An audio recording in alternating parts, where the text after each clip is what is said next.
sur cette table ronde. Je suis ravie de vous accueillir. Je vais commencer par me présenter. Donc, je suis Alix Howard, administratrice à la Mêlée, en lien avec la commission e-tourisme, et également consultante en transformation digitale avec une expertise sur le domaine du e-tourisme. Et donc, j'accompagne certains comptes sur notamment la conduite du changement et tous les impacts de leur transformation. J'accueille aujourd'hui donc un très beau panel. On est nombreux. Je suis ravie. J'espère que j'aurai la possibilité de bien donner la parole à tout le monde sur l'heure qui nous est impartie. Je vais les laisser se présenter respectivement en 30 secondes maximum, s'il vous plaît. Donc, je te passe la parole. Bonjour, moi je suis Romain, je suis cofondateur de l'agence de voyage Terre des Andes. C'est une agence qui met au cœur de l'expérience la rencontre et les échanges avec les habitants. Et puis, on construit ces voyages de manière équitable. Alors, c'est les principes du commerce équitable appliqués au monde du tourisme. On travaille avec des guides locaux, des hébergeurs, des restaurateurs locaux pour que les revenus générés par les voyages financent en priorité l'économie locale. Une dizaine de destinations en Amérique du Sud, une dizaine de destinations en Asie du Sud-Est, et puis depuis le Covid, une nouvelle destination, la France. Voilà. Merci, Michael. Bonjour à tous. Donc, moi, je suis Michael Lebreur, directeur marketing et communication chez Flower Camping. En deux mots, Flower Camping, c'est une franchise qui rassemble un peu plus de 120 campings partout en France. Les campings sont principalement axés autour de l'écologie et d'un tourisme très écologique dans toute sa globalité. Flower Camping met d'abord en avant les campings, que ce soit dans les démarches, dans le process de communication ou autre. Et donc, du coup, c'est ce qui nous permet de valoriser chaque camping de manière individuelle, selon leur caractère, leur vision, et tout un tas de choses qui leur sont propres. Voilà. Et donc, Flower Camping n'est ni plus ni moins que la bannière autour duquel on se rassemble. Voilà. Merci. Jean Micou, je suis le directeur de Haute-Garonne Tourisme. Donc, nous sommes une structure qui parle de développement touristique sur le département de l'Haute-Garonne. Nous sommes extrêmement engagés dans tout ce qui est le tourisme éco-responsable, durable. Donc, aussi bien nous en interne, où on est actuellement engagé avec l'AFNOR sur de la certification, et en même temps, nous sommes acteurs auprès de tous les prestataires touristiques de la Haute-Garonne pour les accompagner au changement sur les nouvelles pratiques et les nouveaux équipements pour être en phase avec une clientèle donc, qui est de plus en plus demandeur de pratiques et d'activités éco-responsables. Bonjour à tous, Hubert Faure. Je suis le fondateur du Domaine de Montjoie, qui est un lieu de séminaire et réception sur les coteaux de Ramonville, avec un hôtel Best Western Première Collection 4 étoiles de 30 chambres et un restaurant bistronomique. On a une politique RSE très forte, on y reviendra, et nous sommes labellisés Clé Verte depuis 2021.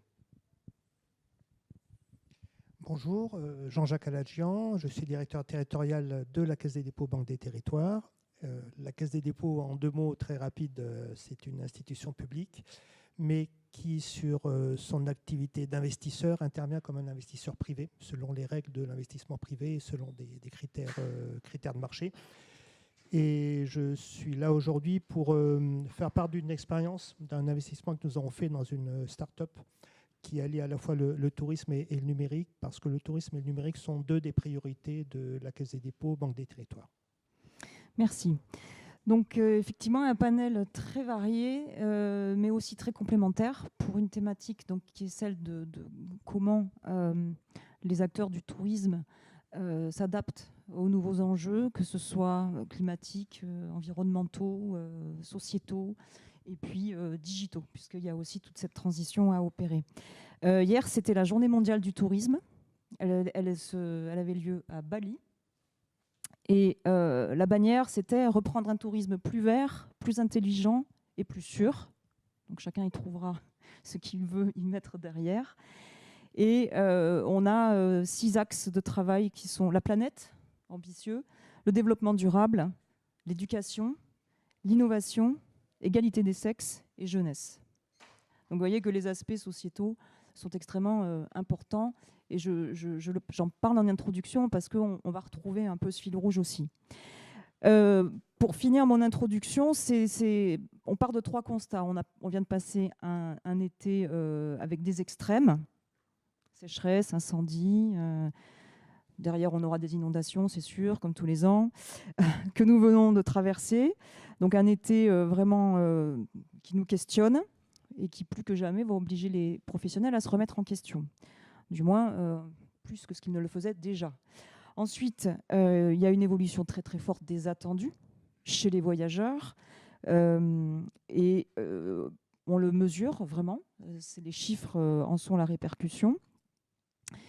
Notamment après un regain d'activité avec 2022 qui revient sur un niveau d'activité qui est celui de 2019, donc l'avant-Covid.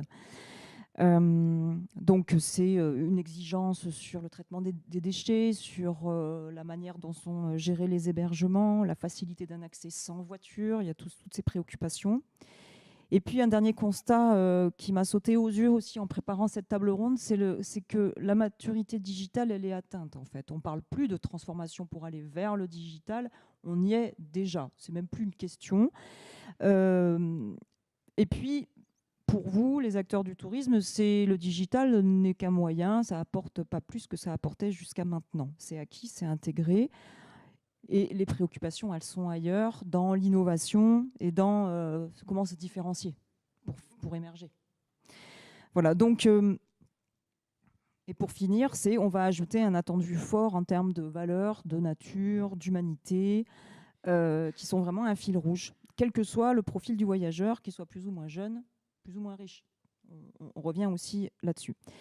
Et je précise aussi que quand on dit voyageur, ce n'est pas forcément quelqu'un qui vient de l'étranger pour visiter la France, ou nous, Français, qui allons à l'étranger. Ça peut être aussi le visiteur local, typiquement un Toulousain qui a envie de partir dans la couronne toulousaine, ou même dans les Pyrénées, voilà, sans aller très loin. Et c'est reste une préoccupation quand même majeure qui sont les mêmes, voilà, en termes de voyage. Alors, justement, à propos de petits bilans, je vais donner la parole pour commencer à Jean, puisque effectivement 2022, c'est des chiffres équivalents à 2019. Est-ce qu'en local déjà, quelques mots sur un bilan de la saison, quelques faits marquants qui te viendraient à l'esprit et quelle réflexion ça amène? Alors déjà, nous, on va éviter maintenant de parler de plus en plus de saison. On va essayer de travailler de plus en plus sur l'année touristique et éviter de se focaliser toujours. Alors, bien évidemment, le mois d'août reste un mois important, mais il n'est pas aussi primordial que ce qui ne pouvait l'être avant. Le mois de juillet devient, je dirais, un peu anodin par rapport à un mois de septembre ou un mois de juin. En tout cas, par rapport globalement, là je parle en globalité. Voilà, et donc l'année 2022 s'annonce plutôt une bonne année, avec un mois d'août, avec une forte fréquentation dans les hébergements, sur les sites, avec juste un côté un peu plus en retrait sur la pratique des activités. La canicule y a été pour quelque chose, donc les visiteurs touristes ont moins pratiqué l'accompagnement en montagne, la randonnée sous 40 ou 42 degrés à l'ombre, c'était pas évident. Voilà, on était sur des pratiques même de visite de sites. L'après-midi, c'était le désert. Je dirais, c'est à notre niveau, c'est du Séville, quoi. Les gens se déplacent le matin, ils se déplacent en fin d'après-midi, mais de midi à 17h, il n'y a plus personne. Donc ça veut dire pour nous quand même, alors nous qui sommes des acteurs locaux du développement touristique, ça va demander sûrement des modifications d'organisation pour accueillir le mieux possible des visiteurs sur des périodes qui se concentrent plutôt le matin. D'habitude, c'était plutôt à fin de matinée, l'après-midi. Maintenant, c'est plutôt le matin. Voilà, donc il va falloir se réorganiser à ce niveau-là. C'est du RH, c'est de l'information. Et donc, bon, mais voilà. Hein, donc, de toute façon, dans le secteur du tourisme, tous ceux qui sont ici autour de moi, ils savent très bien que c'est de l'adaptabilité permanente. Comment être performant vis-à-vis des visiteurs. C'est ça, et bien évidemment, le grand vainqueur pour nous, en tout cas pour la Haute-Garonne, ça a été la pratique du vélo. Ça, c'est le grand vainqueur des fréquentations excessivement importantes chez les hébergeurs pour la pratique du vélo. Et la montagne, avec bien évidemment alors la montagne, au sens global, semblerait-il que l'année a été moyenne, mais en tout cas nous en Haute-Garonne, on a eu surtout des visites et des découvertes de sites qui arrivent à saturation. Et donc ça fait partie bien évidemment des problématiques qu'il faut que dont nous allons nous occuper, comme d'autres sites s'en sont occupés en France ou ailleurs dans le monde. Voilà. C'est ça. Il faut changer un petit peu les modèles suivant le succès d'une destination ou d'une autre. Il y a un article, il y a la revue Espace que tout le monde connaît, va sortir son prochain numéro, c'est Totem et Pépites. Et donc nous, une des problématiques, ça va être de faire d'irriguer le territoire sur des sites moins connus, mais qu'il va falloir que nous nous adaptions pour qu'ils soient, je dirais, confortables et agréable à visiter pour un peu décongestionner les sites les plus connus jusqu'à maintenant. Ce qui est plutôt en matière de développement touristique local, je me tourne vers toi, qui est plutôt intéressant aussi. On est sur une nouvelle dynamique. Voilà, on va essayer de combattre les visites classiques pour proposer autre chose. Oui, c'est ça. Ça questionne sur le modèle et sur le réinventer. Totalement. Ça. D'accord. Alors, je vais passer la parole à Michael. Parce qu'effectivement, je trouve que ça marche avec un sujet qu'on a évoqué ensemble sur le fait qu'effectivement, il faut réinventer des choses au sein des campings. Donc, vous êtes sur un positionnement de camping plutôt à taille humaine. On est sur du maximum 200 emplacements, je crois. 40% des emplacements, c'est plutôt pour les tentes, des emplacements nus. Majoritairement. Voilà. Donc, on est sur un modèle qui est quand même proche de la nature pour le public qui va venir là. Donc, ça aussi, l'influence de l'environnement autour du camping, elle est importante. Et c'est comment faire aussi pour que les gens puissent aller à la rencontre de ce qu'ils y trouvent autour. Donc ça, c'est une première question. Et derrière ça, c'est quel type d'effort va être mené par les structures et en termes de visibilité, ce qu'on met en avant pour que ça puisse justement permettre cette rencontre entre population et visiteurs. Alors effectivement, Alix, vous avez souligné un point, c'est qu'effectivement, le choix primaire dans le réseau Flower, c'est nature. Et donc, ça veut dire ce que ça veut dire, c'est-à-dire qu'on va prioriser donc, des campings qui sont très nature, très ombragés, très verts, très irrigués, pour reprendre le mot de M. Micou. Et donc, on partage ça majoritairement avec la clientèle, c'est-à-dire que c'est cet axe-là qu'on va mettre en avant. Et d'ailleurs, nos adhérents, nos partenaires nous l'ont bien compris. Du coup, je reprends également ce qu'a dit M. Micou, c'est qu'effectivement, on se rend compte que vraiment, de 10h à 16h, il n'y a plus personne dans le camping, tout le monde est caché sous ce qui peut apparaître être de l'ombre, parce que sous les tentes, ça paraît compliqué. Mais effectivement, c'est très désert à ce niveau-là. Les campings l'ont bien compris et donc proposent des activités qui sont très aquatiques, qui permettent vraiment de soulager cette chaleur intense au niveau de la clientèle. Après, pour tout ce qui est rencontre avec la population, nous, on met en avant principalement sur notre site internet le caractère de chaque camping. Et quand on dit caractère, c'est aussi ce qu'ils proposent en termes de tradition, de régionalité, etc. Et donc, ça se retrouve dans les populations locales, donc dans les petits commerces locaux, que ça se retrouve également dans les petites épiceries qu'on a au sein des campings. On va prioriser, c'est même le cas dans 90% des cas, c'est que tous les produits les produits proposés donc dans les épiceries proviennent de maximum 50 km aux alentours. D'accord ? Donc ça, c'est la première chose qui a été mise en place pour éviter justement de consommer bêtement les choses qui ont fait de la route et qui ont pollué. Voilà, donc... Oui, donc une approche en termes de contenu aussi, de visibilité, qui fait que ça remporte un certain succès, parce que ça s'est mis en avant, ce caractère de chacun de cette régionalité. En fait, on s'aperçoit au fil des années que Et ça, c'est bon, je ne vais pas cracher sur la concurrence, je ne suis pas là pour ça, mais on s'aperçoit que les gens qui étaient plutôt chez nos concurrents directs, avec des campings très animés, qui consomment énormément d'électricité, qui consomment énormément d'eau, qui ne font pas vraiment attention à tout ça, mine de rien, avec le message qu'on leur permet d'avoir, c'est-à-dire d'avoir des campings très écolos, très responsables, avec des consommations très éco-responsables, et ben ces gens-là, mine de rien, reviennent vers nous.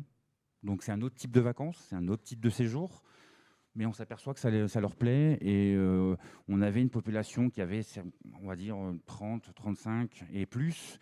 Et petit à petit, on s'aperçoit qu'on a du 20, 25. Pourtant, on a des campings qui sont sur un modèle assez calme, familial, reposant. Mais malgré tout, on a quand même cette population qui revient parce qu'on a réussi à toucher cette fibre qui est très importante, hein, de l'écologie, du responsable. Et donc voilà. Donc c'est plutôt un pari réussi, effectivement. Alors, il y a un mot-clé que j'ai entendu et que j'ai beaucoup entendu aussi quand on a préparé cette table ronde, c'est le mot label. Donc, labellisation clé verte, récemment. C'est obligatoire chez nous. Voilà, même chose chez Uber, donc on va voir son retour après ça. Donc, quel impact déjà au niveau des campings, des flower camping? Est-ce qu'en termes de... Alors déjà, les exigences que ça implique concrètement, et puis en termes de communication. Est-ce que c'est un pass ou est-ce que c'est un prérequis? Chez nous, c'est un prérequis. Voilà. C'est un prérequis. Je ne m'avancerai pas exactement sur le process en entier parce que malheureusement, ce n'est pas moi qui m'en occupe et je vais dire des bêtises et je préfère ne rien dire. Mais c'était clairement un prérequis et on a des campings cette année qui ne remplissaient pas les conditions. Bon, ça a été sur l'invective en fait. On leur a dit, vous vous mettez à jour, sinon vous sortez du réseau parce qu'on tient vraiment à ça. Alors, ça ne s'est pas fait de cette façon-là, mais voilà, ça a été... ils avaient quelques mois pour se remettre droit dans le chemin. Parce que c'est quelque chose de très important pour nous, effectivement. C'est ça. Il y a des critères très, très sérieux. Alors peut-être que justement, Hubert, vous avez fait ce choix d'aller chercher le label clé verte. Donc qu'est-ce que ça implique? Alors déjà, bon, c'était une démarche individuelle parce que pour nous, c'était une évidence. On est dans un bâti de caractère du 18e, dans un parc de 6 hectares avec des arbres centenaires. Donc c'était pour nous, fait partie de l'esprit de Montjoie. Mais nous sommes affiliés à Best Western. Best Western, c'est une coopérative. Il y a 300 hôteliers. Nous sommes des hôteliers indépendants. Et on travaille, on a une véritable politique RSE que l'on teste dans nos hôtels. Et dès lors qu'on a trouvé des solutions qu'on estime applicables, elles sont généralisées à l'ensemble des hôtels de la marque. Et l'intérêt de la RSE, enfin, il est fondamental si on a de l'affect pour la nature, parce qu'il s'agit de protéger la nature, de l'embellir, de la travailler, et sachant que nous sommes que de passage.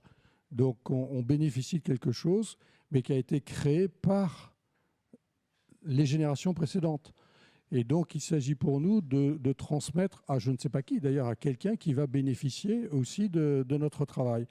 Et l'objectif étant que chaque personne qui passe à l'intérieur de Montjoie et de son parc puisse bénéficier d'une fenêtre de calme, de tranquillité, de bienveillance que nous apportent nos arbres centenaires, que nous apporte le bâti qui a plus de 200 ans, et que vont véhiculer aussi tous nos salariés parce qu'ils participent aussi à la démarche.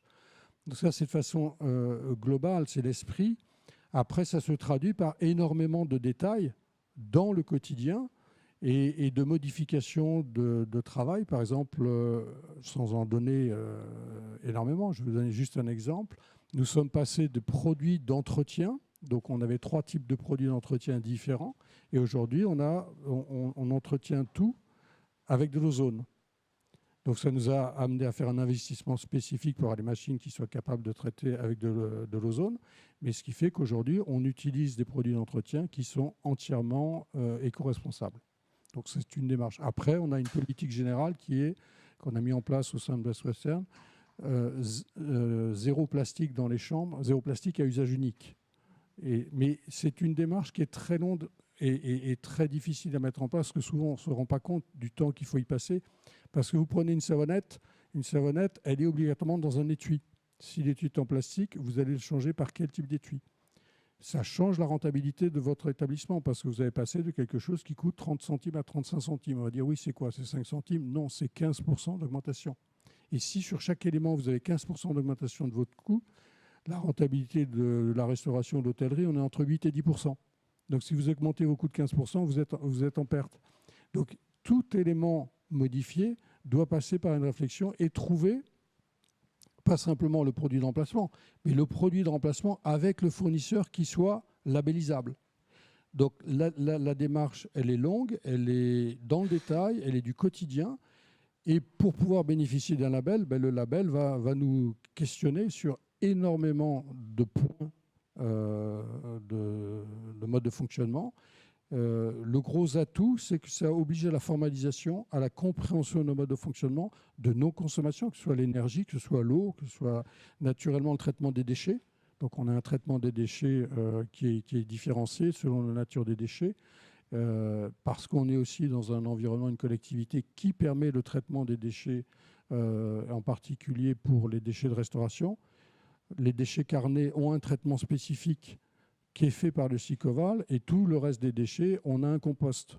Et donc, ça nous permet de réutiliser derrière ces éléments-là. Donc, il y a énormément de points que nous sommes amenés à traiter. Par contre, ça crée au sein de nos équipes un véritable attachement à nos modes de fonctionnement et une attraction à l'esprit d'entreprise. Et ça aussi, c'est un élément extrêmement positif que nos clients retrouvent par cet attachement à l'entreprise. Alors, une question qui me vient, c'est bon, il y a le modèle économique, l'investissement que ça représente, même infime, mais qui a un impact, qu'on ne va pas répercuter évidemment directement sur le client. Et est-ce que le client, lui, est conscient de l'effort que ça donne, que ça implique ? Je ne sais pas le dire. On a une politique RSE, parce que là on ne parle que de l'environnement qui est une partie de la politique RSE. Donc dans la RSE, vous avez le social, le sociétal, c'est-à-dire l'implication de l'entreprise dans les collectivités territoriales et l'environnement. On a une politique sociale qui est extrêmement importante et développée, avec les salariés pointe, c'est-à-dire toute heure travaillée et payée, ce qui est relativement rare dans l'hôtellerie et la restauration malheureusement. On a mis en place une politique d'intéressement cette année et je suis très heureux de cela, un salarié qui travaillait à temps complet sur les 6 premiers mois de l'année a eu 500 € d'intéressement sur sa paye du mois d'août. Et ça, c'est un élément de motivation extrêmement important. Est-ce que nos clients s'en rendent compte ? Je ne le sais pas. On a un document qui décrit sur 35 pages, donc c'est un document très complet, l'ensemble des actions que nous menons. Est-ce que j'ai un client qui a jamais cliqué sur notre document ? Je ne le sais pas. À la limite, peu importe, on a le label. Ce qui est important, c'est que le client se rende compte que derrière, il y a un respect général et de l'environnement et de l'humanité, et que nos salariés le vivent vraiment au quotidien. C'est ça se traduit par l'expérience qu'ils vont vivre, et c'est ça qui va faire le rayonnement de l'effort que vous faites dans l'expérience qu'ils auront vécue, et donc peut-être partager a posteriori aussi voilà, c'est ça, c'est la réputation aussi de l'établissement qui va derrière ça. Et donc, alors, je passe la parole à Romain. On parlait des labels, de l'importance du label, est-ce prérequis plus ou moins conscient chez celui qui va vivre l'expérience. Donc l'expérience, c'est vraiment ce sur quoi Terre des Andes est positionné. Donc est-ce que les labels, justement, ont été un moyen d'aller un petit peu plus loin dans votre démarche ? Et aujourd'hui, comment le modèle donc expérimenté depuis une dizaine d'années à l'étranger avec la coupure Covid, etc., permet aussi de construire un modèle plus près en France et qui potentiellement va aussi fonctionner. Déjà, on s'aperçoit quand même depuis quelques années, et surtout pendant la période de Covid, qu'il y a eu une accélération de la prise de conscience des gens dans la façon de voyager, qu'il faut voyager de manière responsable et de manière respectueuse de la planète et des hommes, des habitants. C'est vraiment ce que les gens nous disent. Donc, alors, la rencontre et les échanges avec les habitants, c'est ce qui fait l'essence de nos voyages. Et après, comment est construit le voyage de manière équitable et solidaire ? Les gens, oui, ils en sont très conscients et ils s'intéressent énormément Alors nous aussi, on a un label, qui est le label du tourisme équitable et solidaire, avec des critères environnementaux, donc éco-responsables, notamment dans le choix des hébergements, dans la mobilité douce, etc.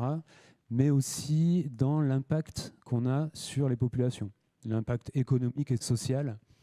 On travaille par exemple avec des communautés indigènes quechua au bord du lac Titicaca, je donne un exemple comme ça.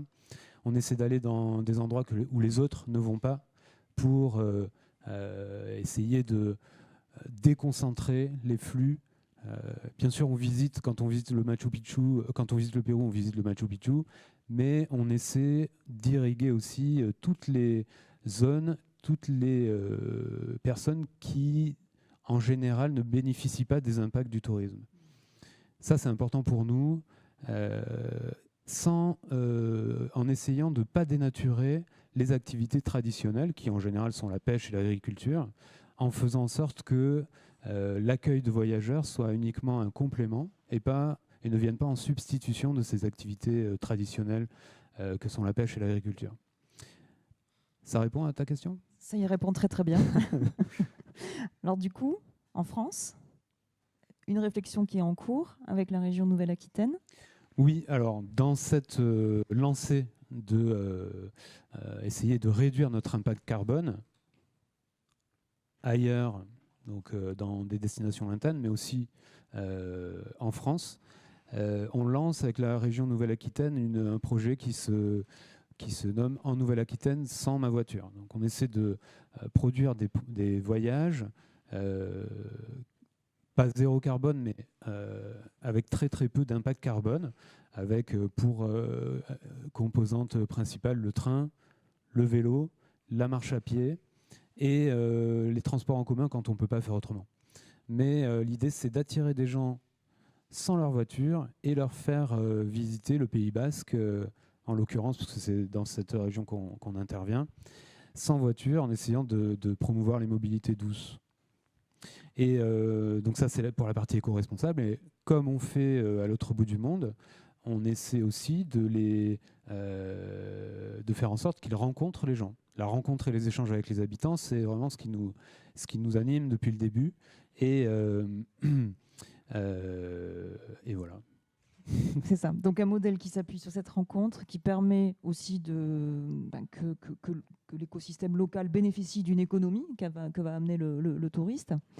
Donc on retrouve le fil rouge de l'économie partagée, collaborative. Mais donc voilà, ce que je constate, c'est qu'on en est encore sur des dispositifs en réflexion, expérimentaux, quand Airbnb existe depuis plus de 10 ans maintenant. Donc ce que je veux dire par là, c'est qu'on est sur la réflexion, elle doit être permanente, quoi. Et la maturité, elle n'y est pas encore non plus dans les acteurs locaux. En France, il y a déjà des tas d'initiatives qui existent dans les départements. Voilà, on essaie d'aller encore plus loin. Mais cette démarche, elle a été initiée dans le réseau du tourisme équitable et solidaire, dans des destinations lointaines, il y a près de 20 ans déjà. Donc c'est la France qui est encore un peu en retard. Bon, encore que. Donc c'est là où je vais passer la parole à Jean-Jacques. Qui va nous parler de Sportium. Donc peut-être nous rappeler en 3 mots, c'est quoi alors, Sportium ? Ça vient tout à fait dans la droite ligne de ce qui vient d'être dit au niveau de l'expérience justement et de l'échange d'expérience.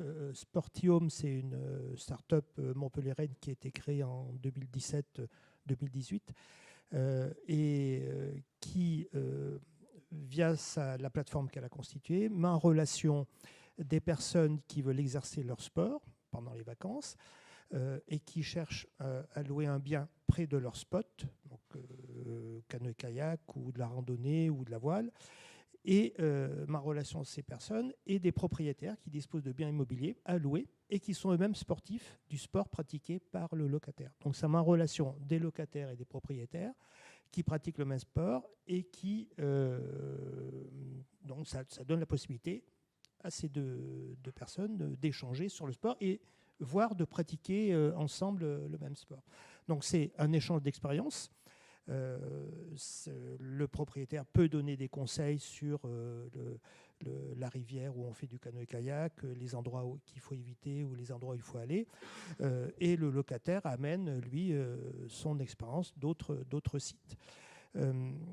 Et donc, cette plateforme existe. ça se développe, ça s'est bien développé, donc il y a un coup d'arrêt avec le Covid, et ça repart, c'est bien reparti cette année. Et donc la Caisse des dépôts très rapidement est intervenue pour aider cette start-up dans sa deuxième levée de fonds qui a eu lieu en 2021, parce qu'elle a besoin de lever des fonds quand même pour passer un palier supplémentaire après le Covid, notamment pour recruter des collaborateurs et pour développer des opérations marketing et de communication pour mieux faire connaître sa plateforme. Donc effectivement, je raccrocherai cet exemple au thème de la table ronde sur l'aspect expérience et développement touristique et développement économique des lieux où la plateforme a trouvé des propriétaires. Donc c'est essentiellement aujourd'hui sur le littoral et en montagne. Mais l'idée, c'est que Sportium se développe aussi à l'étranger. Et intègre aussi d'autres lieux qui sont peut-être moins courus au niveau sport, d'autres régions de France qui sont peut-être moins attractives. Alors, comment, quand on est... Alors, je me tourne vers Jean. Quand on est... Ou Hubert, vous voyez si vous avez envie de répondre l'un ou l'autre. Quand on est hébergeur avec un hôtel, avec une chambre d'hôte structurée, dont c'est l'activité principale, pas un particulier qui met sa piole sur Sportium, pour faire simple. Comment on vit ça? C'est-à-dire ce modèle qui est très prégnant. Je sais, par expérience, avoir souvent entendu longtemps des hôteliers mécontents, qui sont contre le modèle ou qui n'arrivent pas à s'y faire, en fait. Certains suivent le mouvement et se disent, de toute façon, on n'a pas le choix. C'est Booking, c'est pareil, être un petit peu soumis au modèle. Donc, si on se projette un peu dans l'avenir, quel serait le discours à tenir, justement, par rapport à ça, pour convaincre un hôtelier que non, la menace n'est pas là, ou un responsable de chambre d'hôte dont c'est le métier? Alors pour l'instant, je pense que la menace n'existe pas parce que le volume est trop important pour véritablement être une menace pour les grandes organisations, que ce soit l'hôtellerie, que ce soit l'hôtellerie de plein air, que... Tu veux dire le gâteau est suffisamment gros? Je pense pour l'instant, oui. Après, il faudra voir, la durée de vie de ce genre de pratique. Il faudra voir le marché, est-ce qu'il va continuer, est-ce que ça va exister. Mais moi, ce que je pense, c'est que peut-être les hôteliers ou les campings vont reprendre des modèles de ce style-là pour proposer des choses peut-être un peu équivalentes, si ce n'est déjà fait, quoi. Du partage, c'est-à-dire du partenariat avec des acteurs locaux sur de la pratique, être beaucoup plus investi dans ce qui se passe dans leur territoire. C'est un effet un peu aiguillon qui n'est pas inintéressant pour tous les territoires et de copier des modèles qui sont vertueux, mais qui peuvent être aussi transposés sur d'autres équipements, d'après moi, en le modifiant un petit peu. En plus, ils sont, alors sur le milieu urbain, peut-être on ne sait pas trop, mais sur le milieu rural et montagne, ça se pratique déjà. Tout à l'heure, il y avait l'intervenant qui est hôtelier, pratiquant d'activité au Mourtis. Il est dans cette pratique-là en permanence. C'est-à-dire qu'on partage de l'idée, on va chercher du client ailleurs, du visiteur qui lui-même va proposer de l'activité parce qu'il a de l'expérience ailleurs. C'est de l'enrichissement permanent entre l'acteur, le visiteur et le local. Et on est de plus en plus, je pense, dans cette triangulation qui se veut vertueuse et qui doit normalement, on va commencer, on a connu ça avec des gritters pour faire visiter les villes de manière gratuite ou quasiment. Voilà, donc en sortant des sentiers habituels, des officiers de tourisme avec leur guide, avec leur guidage professionnel. Mais moi, dernier écho que j'ai, le guidage professionnel à l'Office Tourisme Toulouse fonctionne très bien, alors qu'on aurait pu penser que les gritteurs auraient pu venir un peu grignoter leur part de marché sur la reconnaissance et la connaissance de la ville. Donc voilà, donc, je pense qu'il y a un peu de la place pour tous les publics. Et par contre, l'avantage que je vois dans ce genre de pratique, c'est véritablement une valorisation de la destination. Ça valorise quand même la destination et ça a un côté un peu aiguillon par rapport à tous les autres acteurs qui permet un peu d'une avancée collective sur un territoire. Hubert ou Michael Non, je vais une réaction juste compléter par rapport à ce que j'en disais, mais personnellement, je pense que tout ce qui apporte une clientèle nouvelle participe au développement du marché. Et je vais juste donner un exemple. Je ne sais pas si c'est toujours le cas. À une époque, Toulouse, sur les enquêtes nationales, Toulouse était dite comme étant la destination où la majorité des Français voulaient aller vivre.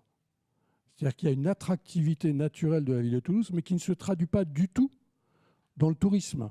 On n'a pas une ville touristique, c'est-à-dire que le Français qui ne connaît pas ne va pas se dire « Tiens, j'ai passé un week-end à Toulouse ». On va aller à Strasbourg, on va aller à Bordeaux, on va aller dans des villes qui sont très typées. Non, mais c'est vrai, on ne va pas à Toulouse, où quelques personnes se perdent.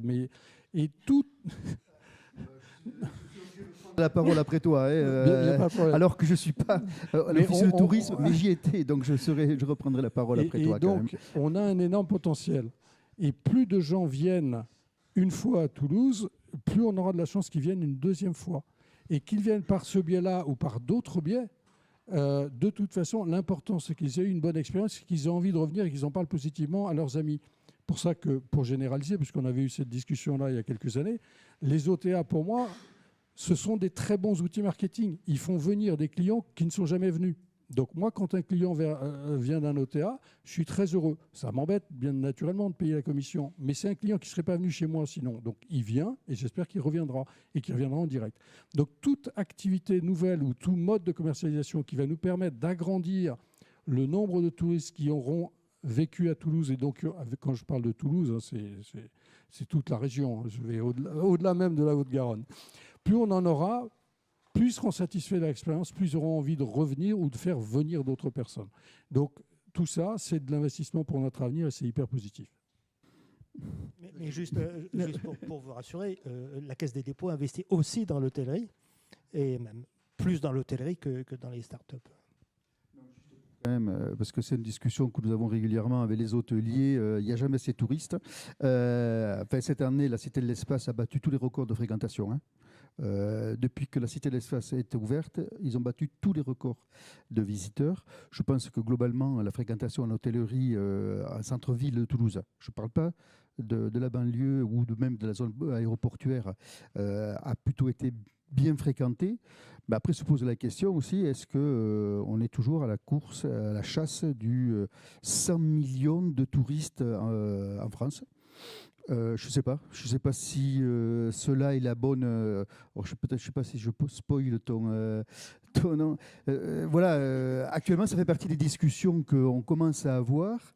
On s'appuie un peu sur le modèle espagnol. Les Espagnols, ils ne parlent jamais de nombre de clients. Ils parlent de retombées économiques et de balance commerciale et de nombre d'emplois créés dans le tourisme. Le nombre, pour eux, c'est anecdotique. Ça permet aussi un peu de gérer les flux dans les aéroports, sur les autoroutes, tout ça, pour voir véritablement pour garder du confort pour le client. C'est toujours la même problématique. Et c'est ça la différence. Et moi, je pense que lorsqu'on est toujours en train à la recherche de la performance du nombre, actuellement, je pense qu'on n'est pas, c'est pas d'actualité. Mais bon, là, je ne vais pas me faire que des amis, mais ce n'est pas très grave. Par contre, un client avec un bon rapport qualité-prix, bien accueilli, qui n'est pas obligé de venir tous au mois d'août. Ça, c'est plutôt une réflexion qu'en tout cas, nous avons pour respecter les flux, pour respecter les territoires, pour respecter les sites, parce que nous avons une problématique aussi de gestion de flux sur certains sites qui sont surfréquentés. Il y en a juste à côté de Toulouse. Là, la zone de la confluence, le Ariège-Garonne, c'est une véritable catastrophe l'été et tous les week-ends où il fait beau. Je ne vous parle pas de la montagne, où certains lacs, ça devient des plages de la Méditerranée sableuse, où ça devient très compliqué. On va tomber, je ne sais pas avec qui on a discuté, on va être obligé de réguler le nombre. Voilà, on est sur cette problématique-là. Moi, je pense que le bon rapport qualité-prix est un meilleur vecteur et un meilleur indicateur que uniquement le nombre, à tout prix le nombre. Alors, juste pour compléter, je suis tout à fait d'accord avec ce qui vient d'être dit et je pense essentiellement aux touristes les week-ends d'octobre à mars. C'est ça. Alors, oui, alors moi je rebondis sur ce principe de rapport qualité-prix, parce qu'effectivement, c'est la clé. Hubert m'en parlait très judicieusement. C'est que ce qui doit compter, c'est le souvenir qu'on en a, l'expérience vécue, et le prix de fait devient secondaire si l'expérience répond aux attentes. Voilà. Et ça, je pense que c'est valable pour tous ici. Donc c'est l'expérience, cette fameuse expérience qui revient vraiment en premier. Une réaction par rapport justement à cette répartition du marché, parce que finalement l'expérience client, l'expérience du voyageur vécue au plus près du territoire, de ses occupants, etc., ça c'est ce que vous faites depuis très longtemps. Donc c'était un petit peu minoritaire, un peu un marché de niche. Ça l'est beaucoup moins si on entend ces témoignages. Ça reste quand même des voyages qui sont... c'est pas des centaines de milliers de personnes, hein, c'est quelques milliers de personnes par an. Il y a quand même beaucoup de communication à faire pour que le grand public connaisse ces voyages-là. Mais comme je disais tout à l'heure, hein, cette prise de conscience s'accélère, qu'il faut voyager de manière responsable pour la planète et pour les habitants. Un des vecteurs, un des éléments, alors vous le vivez vous depuis longtemps sur des destinations lointaines, mais même des départements comme la Haute-Garonne, mais comme d'autres qui constituent la région, l'habitant devient un élément important dans l'organisation du voyage sur place. Alors à prendre en compte dans son activité, dans son, dans sa vie quotidienne, et aussi ceux qui sont acteurs sur le territoire, qui sont, alors ça peut être justement, on parlait des paysans, les agriculteurs, ceux qui sont dans les estives avec leurs troupeaux. On l'a vécu cet été avec quelques soucis, avec des visiteurs un peu trop intempestifs, avec des troupeaux qui ont eu quelques problèmes. Voilà, on est sur ce partage de territoire. Il va falloir, et alors là ça fait partie des problématiques où nous, en tout cas en tant qu'organisme entre guillemets public, on a aussi, c'est que ne pas faire reporter la charge de l'éco-responsabilité uniquement aux acteurs. Là, il faut véritablement, il y a un travail de sensibilisation des visiteurs. Alors nous, au niveau d'Haute-Garonne Tourisme, on a mis en place une charte du voyageur. On appuie aussi sur une charte du randonneur pour qu'il prenne en compte, je dirais, la problématique qu'il est sur un territoire qui est, et même le territoire urbain, hein, qui doit être respecté, qui doit être pris en compte, je dirais, de Toulouse jusqu'aux estives au-dessus du Luchonnet, quoi, hein. On est sur la même problématique, quoi. Politique, institutionnelle sur la question de la ruralité au sens large, elle est fondamentale. On est là aussi. Une réaction. Alors, je fais une toute petite parenthèse. C'est que, donc, il nous reste une petite quinzaine de minutes. S'il y a des questions à distance, préparez-les, envoyez-les sur le chat et on pourra les partager après, y compris avec vous, si vous avez des questions, ici, sur place. Michael. Pas nécessairement, parce qu'en fait, on se rapproche, que ce soit de l'hôtellerie ou de l'hôtellerie de plein air, on se rapproche tous, on a tous les mêmes objectifs et les mêmes modèles, hein. Bon, c'est grossier, mais effectivement, pour reprendre le réseau, puisque nous, c'est vraiment notre modèle, en termes de dispersion de clientèle et de permettre aux gens d'aller partager leurs expériences au fur et à mesure, c'est notamment de pouvoir... en fait, je m'explique mal. On a des clients qui reviennent, on a des voyageurs qui reviennent chaque année et qui choisissent une destination différente à chaque fois, qui restent dans le réseau. Et justement, ça permet donc une disparition de toute cette population, de vouloir découvrir à chaque fois des nouvelles régions. Mais ça permet aussi de leur faire comprendre que la chaîne que nous on propose, en fait, les process qu'on propose, tout ce qu'on met en place sur le terrain pour eux, pour le professionnel, les acteurs qui travaillent, sont les mêmes pour le coup sur chaque camping. Et donc à chaque fois qu'ils vont dans une nouvelle région, ils profitent de ça. Je vais prendre un exemple tout bête. On a en partage d'expérience, on a des campings. Il y avait 1 ou 2 campings qui ont essayé qui le font, de faire du traitement de l'eau avec des roseaux. Donc c'est un exemple tout bête. C'était l'année dernière. Cette année, ils sont passés à 18. Voilà. Sur l'influence des deux premiers qui ont commencé. Voilà. Okay. Et tout est comme ça. Et donc c'est pour ça que je parle bien de dispersion de population et de clientèle et de façon de faire, hein, parce que c'est tout ça justement. On a des campings qui n'utilisent plus du tout de chlore dans leur piscine. Alors c'est très récent, ça c'est très difficile à faire accepter. Comment ?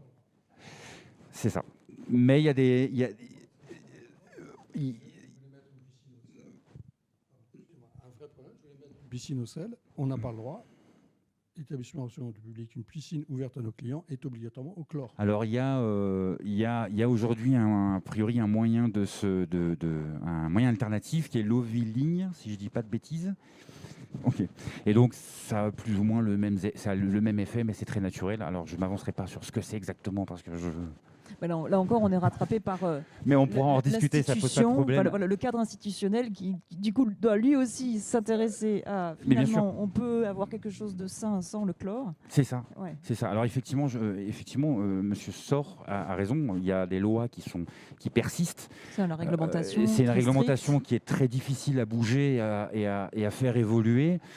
Mais en fait, il faut se rendre compte d'une chose, c'est que sur le terrain, bon, c'est toujours pareil. Genre que ces règles, elles sont établies sur des bureaux avec des chiffres qui, bon, sur le terrain, c'est pas la même chose. Les acteurs l'ont bien compris et font tout ce qu'ils peuvent, en tout cas, pour améliorer la situation. Et alors, ils respectent la loi, évidemment. Si c'est fait, c'est qu'ils peuvent le faire.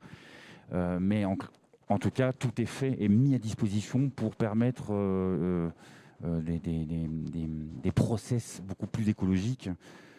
Et donc, pour finir, ça se disperse dans tout le réseau. Et donc, on a chaque année ça SM, quoi, les ouais, pratiques. c'est vraiment quelque chose de très pertinent, vraiment, sur le réseau. Donc, si on se projette dans le camping, Flower Camping, dans 5 ans, dans 10 ans, c'est quoi ? C'est encore plus de nature, plus d'espace. Je vais prendre un exemple encore une fois. On a des campings qui sont partis, qui ont été ouverts il n'y a pas très longtemps, qui ont rejoint le réseau il n'y a pas très longtemps, juste après l'ouverture. J'ai discuté ce matin avec un propriétaire qui va peut-être faire partie de notre réseau, donc en Corse, dont je suis natif. Ils ont récupéré un camping qui était fermé depuis plusieurs décennies, qui avait plus de 225 places. Et donc, ils ont pris clairement la décision de n'ouvrir qu'à 125, voire 150 places d'ici 2 ans, parce qu'ils ont conscience de l'impact que ça aurait négatif, d'avoir 225 places et de placer des caravanes et puis de tout tasser au bout. Non, ils ont préféré partir sur un modèle qui est très ouvert, très ombragé. Et donc, ils ont toute une grande place avec des grands arbres. Si ils avaient pensé que économique, ils auraient tout coupé et ils auraient fait des haies et puis allez-y, mettez-vous là. Non, en fait, ils vont rien couper, ils vont laisser. Ils vont mettre des petits parcs pour les enfants, enfin quelque chose, et c'est très ombragé. Et voilà, c'est cette politique-là. Et donc, dans 5, 6, 10 ans, Flower Camping, c'est ça. Du piéton, 100% piéton, oui, majoritairement. Ce genre de choses majoritairement. Comme ça. Alors après, on est en discussion avec certains campings pour arriver à mettre de l'électrique pour les véhicules. On essaye de plus en plus. Donc ça, c'est encore une autre problématique qui a un coût, évidemment, mais en vrai, je pense qu'on peut s'y retrouver sur plusieurs années, donc c'est en cours de discussion à ce niveau-là. Oui, d'accord. Voilà. Ouais, bon. Alors, du coup, on arrive au terme gentiment de la fin. On va essayer de garder un petit moment d'échange. Donc, je vais vous demander un petit mot de conclusion respectif, voilà, sur ce que ça vous inspire. Le sujet qui émerge, c'est effectivement un modèle qui est définitivement en train de changer, des attentes qui sont fortes et qui sont bien prises en compte par des acteurs. L'expérience qui, plus que jamais, va être le lien, le fil rouge de tout ça, qui a un impact sur tout, sur les décisions stratégiques, les décisions économiques, sur le rayonnement en termes de communication, le modèle marketing, etc. Donc, voilà. Quelle projection et quelle conclusion ? Moi, je reviens sur ce qu'a dit Jean Micou, parce que quand il parlait des habitants, forcément, ça me parlait. Moi, ce qu'on essaie de faire le plus possible et ce qu'on essaie de développer, c'est la co-construction des voyages avec les habitants. Parce que le tourisme, souvent, crée des problèmes sur les territoires. Mais parfois, c'est aussi un formidable impact positif, social, économique. Et quand on inclut dans la construction des voyages les habitants, quand on co-construit avec eux, eh bien, l'impact est extrêmement positif. Donc voilà, si ça peut se développer, c'est chouette. Merci. Mickaël ? Mot de la fin, moi je suis assez content, mine de rien. C'est très prétentieux, mais on se félicite que les gens prennent en compte tout ça. Et je parle des acteurs, dans un premier temps, évidemment, puisque c'est eux qui doivent faire le premier pas et montrer la voie à leurs clients. Donc ça, c'est vraiment quelque chose qui a été pris en compte. Ça date de pas très longtemps. Il y a encore quelques années, c'était très difficile de faire passer ces messages-là. Aujourd'hui, on sent qu'il y a une vraie prise de conscience. Et du coup, comme je viens de le dire, ça se déteint clairement sur les clients qui, eux, du coup, se prennent au jeu, même s'ils ne sont pas forcément très au fait de l'écologie, etc., ce que je peux éventuellement comprendre. Mais du coup, en allant en vacances dans des lieux qui sont très écolos, très éco-responsables, qui prennent vraiment le temps de faire les choses bien, on sent que quand ils repartent, ils ont appris quelque chose. Et c'est ce truc-là qui est important, c'est qu'ils repartent avec quelque chose en plus du voyage et du plaisir qu'ils ont pris à voyager. Ils ont cette petite conscience qui peut-être naîtra 1 an ou 2 ans après, mais la petite graine est là. Et donc c'est vraiment ça qui nous fait plaisir, en tout cas. Merci. Rapidement, je pense que de toute façon, le tourisme durable et éco-responsable va devenir la norme. De toute façon, il n'y a pas le choix. Il n'y a pas le choix parce qu'il y a un engagement à avoir sociétal qui fait que nous sommes confrontés à un temps de défi qu'il faut que le tourisme aussi devienne éco-responsable. Et donc, le tourisme durable doit devenir la norme. Le socle des clients s'élargit à ce niveau-là, mais encore, je ne pense pas qu'il soit véritablement encore majoritaire dans cette réflexion de prise en compte de cette éco-responsabilité, mais on y concourt, nous, en tout cas, les institutions, si je peux être institution, même si on est centre de résa et aussi outil de vente de sites, on essaie d'accompagner le mieux possible, le plus possible les acteurs touristiques, justement, dans cette voie-là, parce que de toute façon, ça va devenir inéluctable d'ici très, très peu de temps, quoi. Et donc, il n'y aura pas le choix. Alors, ce qui était indiqué lors de la réunion précédente, la table ronde précédente, c'est le transport qui est le plus coûteux en termes de dégradation de l'environnement. Et donc, l'objectif que nous avons à terme pour Montjoie et d'autres projets alentour de Toulouse, c'est de développer une offre qui soit une offre de ce qu'on appelle le slow tourisme, c'est-à-dire une offre qui soit suffisamment complète et qu'une personne de Toulouse ou de pas loin se dise ce week-end, je ne vais pas à Biarritz, je ne vais pas à Arcachon pour passer 2 jours, 3 jours et faire un break. Je vais à Montjoie, qui est un lieu totalement accueillant, privilégié et qui est hors du temps, où je vais avoir un certain nombre de services qui vont me permettre, au-delà de l'hôtel, de la restauration et certainement des soins du corps, et je vais me réapproprier ma région en allant visiter éventuellement la place du Capitole, parce qu'on n'y va pas toujours souvent, ou d'autres, ou aller au théâtre, et je fais un break sans déplacement, parce qu'on va faire 4 km, on se gare, il n'y a pas d'embouteillage, et je crois beaucoup au développement du slow tourisme. Avec beaucoup de dépaysement pour autant. Parce que... Oui, très rapidement, un point sur Sportium, donc la start-up qu'on soutient. C'est effectivement l'expérience, l'échange d'expériences entre personnes de régions différentes qui font le même sport. Mais ce que je voudrais dire aussi, c'est que pourquoi on a soutenu Sportium, c'est qu'on souhaite favoriser l'émergence de plateformes nationales qui concurrencent les autres plateformes, pour ne pas la citer, Airbnb et d'autres.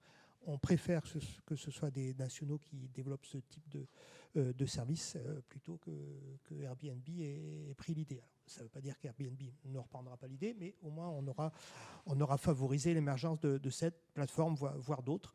Et je ne vois pas ça en concurrence avec l'hôtellerie. Hein. Enfin, vous l'avez tout à fait dit, plus il y a de touristes, plus ça profite à tout le monde et ça profite au développement économique local. De toute façon, les modèles sont différents. Bon, merci beaucoup. C'était très, très nourri. Est-ce qu'il y a des questions parmi vous, par le public qui est là, pour profiter de la présence de ces profils? Alors, allons-y. Merci. Merci pour cette table ronde très intéressante. On a parlé beaucoup justement de ce tourisme éco-responsable et durable. On a peu évoqué quand même la mobilité, même si effectivement vous en parliez du voilà, tout à pied, tout à vélo, etc. Il y a quand même des facteurs où le tout à pied et le tout à vélo ne peut pas être pris en compte, hein, que ce soit tout simplement la vieillesse, par exemple, le handicap ou juste pas envie. Mais ce tourisme, il doit quand même être équitable et il doit surtout être durable. Et aujourd'hui, qu'est-ce qui est du coup fait en termes d'équitabilité pour se déplacer, ne serait-ce que d'aller à Montjoie, par exemple, si on habite Toulouse et qu'on a envie d'un petit week-end, mais qu'on n'a pas de véhicule. Il y a toujours ce côté dernier kilomètre un petit peu sur la région. Ne serait-ce que d'aller à Gruissant, par exemple. Alors, mais Uber rigole, mais ça fait partie de certains acteurs qui le mettent en place véritablement. Hein. Il y a, je dirais, pour prendre des exemples très précis, hein, un camping à Nailloux qui va chercher ses clients au bord du canal du Midi, qui sont en étape sur le Bordeaux 7. Il va les chercher à l'étape le soir, il les ramène le lendemain. Donc là, il y a une prise en charge du déplacement local, fameux. Ça fait un peu plus que le kilomètre, hein, mais cette partie-là qui est toujours la plus sensible. Ce qu'on disait tout à l'heure à l'atelier de tout à l'heure, ça faisait partie de cette problématique-là. C'est le dernier kilomètre. Alors, le train est un facilitateur, mais le train ne va pas partout non plus. Donc là, il y a des intercommunalités principalement qui s'organisent à mettre en place des navettes justement électriques pour essayer d'irriguer au maximum sur leur territoire. Mais la problématique, c'est que ça n'ira jamais jusque, je dirais, peut-être au camping qui est vraiment au fond d'une vallée. Ça n'ira pas à la chambre d'hôte aussi isolée, tout ça. Moi, comme ça, je pense qu'il y a des organisations locales d'acteurs qui peuvent se mettre en place. Il y a, à mon avis, la solution viendra d'eux. Ils pourront être aidés par les collectivités, mais il faut que véritablement ils fassent émerger ce besoin qui peut être, je dirais, ce qui existe ici en ville, les fameux TAD, les TAD, là. Hein. Mais à la demande, il faut que ce soit les acteurs touristiques qui portent le projet là, et s'ils le portent de manière collective, une collectivité à peu près bien constituée ne pourra pas aller à l'encontre de les aider. Quoi, voilà. Moi, je pense que la solution viendra des acteurs eux-mêmes et non pas attendre toujours que ce soit que l'idée vienne de la collectivité. Quoi. Il faut qu'il y ait vraiment besoin, une envie. Sachant que les acteurs s'organisent déjà entre eux pour beaucoup dans certains territoires, en fait. Oui, centre d'achat, trucs comme ça, oui. Mais donc la cerise sur le gâteau serait que la collectivité soit aussi dans le... Ils ne vont pas encore sur la problématique d'aller... à la gare chercher un client. Nous, c'est arrivé. Hein. Il y a le village gaulois en Haute-Garonne qui est à 6 km de Carbone. Les clients sont arrivés à la gare de Carbone. Ils ont appelé le village gaulois et maintenant, viens comment chez vous? Ah, il y a 6 km. Ah ben là, sur la solution, comme toi tu l'aurais fait, ils sont allés les chercher. Mais c'était, je dirais, du coup par coup. Quoi, hein. Ce n'est pas organisé, mais si lui s'organise avec des hébergeurs, avec d'autres prestataires, à mon avis, je ne vois pas la collectivité à l'encontre de cela. Ça reste quand même assez compliqué dans le sens où en fait on a des acteurs qui sont pour, évidemment. Ça va, soyons honnêtes, ça va à l'encontre, ça devient difficile ensuite si on prive les gens de véhicules. Les gens vont avoir plus de difficultés à aller dans les petits villages, à la rencontre des locaux. Donc ça, c'est un premier point sur lequel il faut travailler. Le second, c'est que, évidemment, quand on propose ce genre de service, ça demande quoi? Ça demande un coût supplémentaire, ça demande un salarié éventuellement supplémentaire. Donc ça a un coût, tout ça, qui n'est pas forcément pris en compte par les... je termine, je vous laisse... et qui n'est pas forcément pris en compte par les collectivités. Donc effectivement, moi je rejoins Jean Micou à ce niveau-là, c'est que les acteurs doivent avoir clairement le pied devant et aller et avoir derrière le pied qui est emboîté par les collectivités qui seront prêtes à mettre un peu la main à la poche et participer à ce mouvement qui serait très intéressant, effectivement. Je termine vite fait. Pardon, excusez-moi, je rebondis.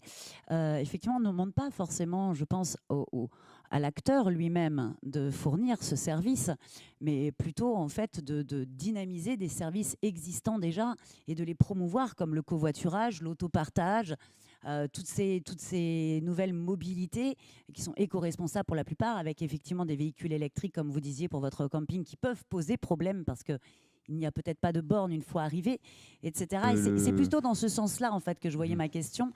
Bien sûr, les acteurs comme Monsieur Faure, je le sais, roulent en électrique pour ses clients, mais il est vrai que je pense que cette mobilité et tous ces acteurs soient visités le plus possible de part déjà des gens de Toulouse, etc., de la région, ouvrir peut-être ces modes de mobilité, que ce soit l'autopartage, le covoiturage. Il y a des réflexions. Localement, il y a les résidents de certains territoires qui mettent en place eux-mêmes, je dirais, des rencontres Facebook pour aller se déplacer. Ils se font un point de vue Facebook et voilà. Je pense que ça doit pouvoir aussi, dans le cadre d'une réflexion collective là-dessus, tu disais, l'intelligence. Dans les attendus d'hier. Ça fait partie des choses à réfléchir. C'est voilà. Donc plus intelligent, ça peut être ça. C'est l'intelligence collective entre des acteurs, des collectivités, pour créer des systèmes qui soient adaptés à ce que tu dis. C'est-à-dire, par contre, bien évidemment, mais pourquoi pas avoir des voitures de location sur place, électriques. Oui, je pense qu'on est au départ là, de quelque chose qui est en train de se créer. Et donc là, il faut véritablement, moi je crois, l'intelligence collective par rapport à ça. Oui, je pense. Je juste rajouter, pour repartir sur les bornes électriques, on va faire vite parce que je trouve qu'on est en retard. Ça aussi, c'est quelque chose qui est assez compliqué à mettre en place, qui est voulu par les acteurs, mais qui est très difficile à mettre en place parce que ça a un coût énorme. Les collectivités sont pas forcément à l'écoute des besoins. Il faut des permis, il faut plein de choses comme ça. Nous, on se rend compte que c'est certain que si les campings étaient tous équipés de bornes électriques, on aurait beaucoup plus de gens qui viendraient avec des voitures électriques. Clairement. C'est déterminant. C'est juste, non, ça paraît évident, mais ça mérite d'être dit.